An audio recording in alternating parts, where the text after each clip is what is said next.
76 333 33, takisto je tu priestor na našom SMS-kovom čísle 0903 398 983 a taktiež aj na e-maili studio@frontinus.sk. A vidím, že telefonická linka nám zvoní. V tejto chvíli vítam prvého poslucháča alebo poslucháčku na našej linke. Dobrý deň. Dobrý deň. Pán Koleba, ja vás vítam v Žiline. Som veľmi rád, že konečne normálny, inteligentný človek prišiel do rádia, konečne po nejakom čase. No, voliť som nechcel, ale voliť pôjdem, ale vás určite.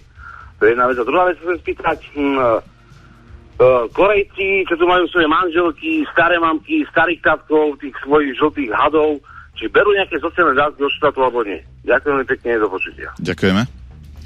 Ďakujem pekne aj za privítanie, aj za tie ďalšie veci. No, čo sa týka tých rozťahujúcich sa Korejcov v Žiline, o tomto probléme samozrejme viem.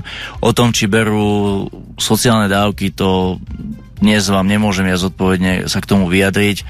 To je skôr otázka na iných pánov, ale samozrejme ten problém tu vznikol a preto hovorím, že dnes SNS nemôžeme povedať, že je národná, pretože to, čo sa tu deje v Žiline aj s tým manažmentom z KIE a tak to je problém, ktorý sa v inej krajine asi by tak veľmi jednoducho nemohol udiať a keď, tak určite nie za štátne dotácie v takej obrovskej miere, ako to bolo na Slovensku.